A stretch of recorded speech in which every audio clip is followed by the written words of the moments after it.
Okay, the creations of culture can occur in three ways. The first one is founders are hire employees who thinks and feel the way they do. So in order to continuously sustain the visions and philosophy behind the creations of the organizations, so the founder or the owner of the organizations hire the employees who they think could sustain, or who they think these employees feel and thinks the same way as they do. So they think that these employees will be able to carry on with their values and philosophy behind the creations of the company. Second is employees are indoctrined and socialized into founders' way of thinking. So when the founders or the owners hire employees, so they just indoctrine and socialize these new employees into the same way as what the founders thinking or way of thinking similar with the founders. So they just indoctrine, or they just socialize these new employees to become the same in terms of way of thinking as the founders. So in other words, these new employees have been socialized. The founder leave the legacy of their visions and philosophy on these new employees.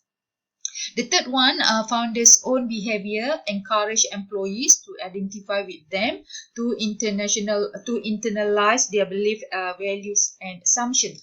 Especially if the founders or the owners have that kind of charismatic leaderships, or that's kind of transformational leadership also, or servant kind of leadership.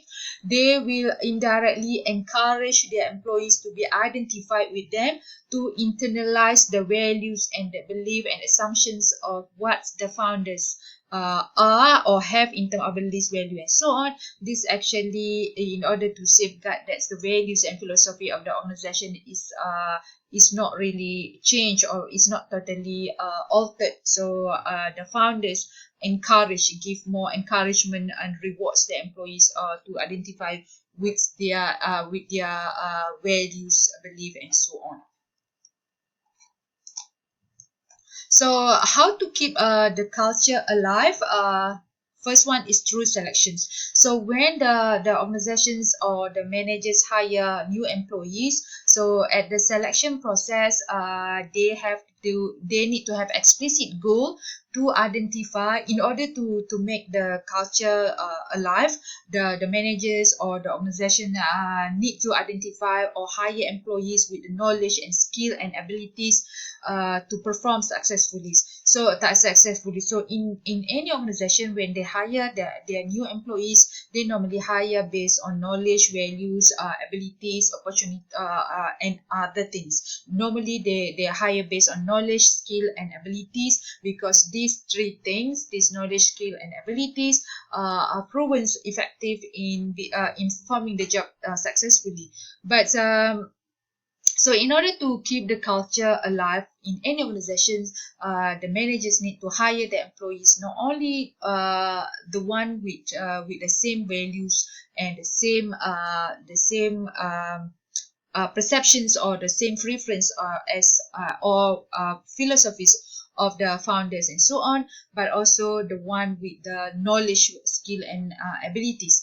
And also at the selection process, the managers provide information to the applicants regarding the culture of the organization, what to expect from the organization. So during the interview, normally the organizations or the manager or the recruiter will inform the candidates or the employees that they're going to hire, that's the reality of what happened in the organizations, or the process, or what they want from the employees, if they in order to work for their organizations. So they also provide two-way streets. That's mean allowing employers or applicants to avoid a mismatch and sustain the organizational culture by selecting out those who might attack or undermine its core values. So in the selection process, selection process can be through resume applications, through interviews, through there are many different ways, but we call it selection. At the selections, there are two-way street where the employees, when they found out that the values of the organizations, the philosophy of the organization are not similar to them, so they just select them out. They just select themselves out. That means they just do not proceed with their applications. Or the manager or the employees can take this part. For example, if they found out that the candidate who applying for the job, their values, their preference may not be match or do not consistent with the organizational values, do not consistent with the core values of the organization, they may just didn't choose this employee or this candidate, just select them out. That means they just do not accept the employees to be further into selection process. So both can do, as a candidate themselves, they can just stop at that. Let's say they found out that the values of the organization didn't consist, did not in line with their values, they just do not proceed with the applications. And for the managers or for the organization, if they found out that the candidate who applying for the jobs do not have the same values as what the organization are looking for, then they can just do not call for interview, do not just proceed with the processing the applications. So those who perceive a conflict between their values and the values of the organization can remove themselves. So this what is said here. If the candidate themselves, they found out the organization do not have the values that consistent with themselves, they just need to remove themselves from further proceed with the applications, or the manager or the employer themselves can just remove this candidate from further applications from the application pool. So it's a two-way street, what is meant here. Top management have more major impacts on organizational culture because the founder of the organization influence the way culture or influence the culture.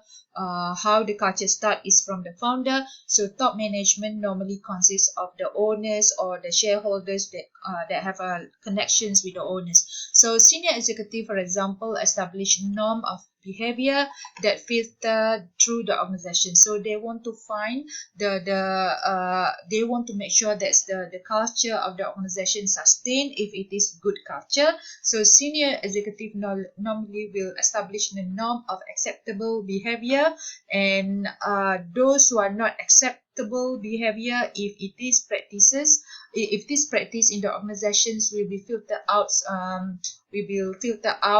for example, through disciplinary warnings, through regulations, rule regulation, and so on.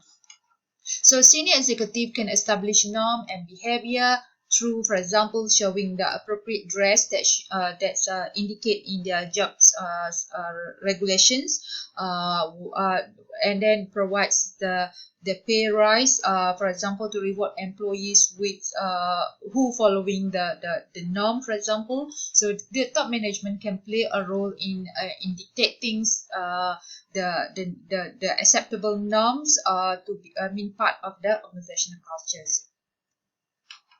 So these slides are showing the socialization process. As you can see here, socialization process start with a pre-arrival and then encounter, metamorphosis, and the outcome will be productivity, commitment, and lower turnover. So socialization is the process of helping new employees adapt to the organizational culture. So there are 3 stages of process. This is the first stage, second stage, and third stage. So at the pre-arrival is where the socialization occurs before the new employees join the organization. So at this level, the employees or the candidate didn't join the organization yet. So here, what the employees or the candidate know about the organization is just the expectations. This pre-arrival, that means before they join the organizations. Encounter is when they join the organizations. So encounter is a stage in the socialization process in which the new employees, after they got hired, they join the organization, they will see what the organization really like at the encounter. So at the encounter stage, the new employees will feel whether the organizations fulfill the expectations or not.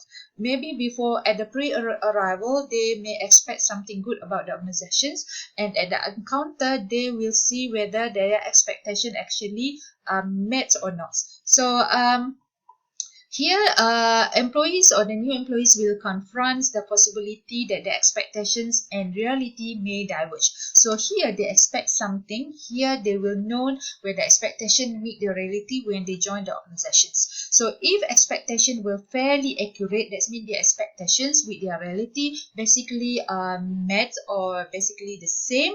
So they will their encounter stage will this at this stage will cement the earlier perception. That means at this stage, if their expectation is similar with the reality, their perception is confirmed. They will cement their earlier perceptions about whatever they have. So however, if this normally is not the case, normally what we perceive is better than the reality. In general, our expectation is higher than the reality, than what's the realities. So metamorphosis is a stage in the socializations in which employee change and adjust to the job, to the work group and organization. So when here is expectation is met with the reality, then it is good. The problem is when the expectation is not met the reality. So the employees have to change to adjust with the current situation. So before they join the organization, they may hear about all good things, but when they join the organization, they will know the good and the bad. If the good is and the bad more or less the same, will be still okay. But if the bad is more than the good, then it will be a problem.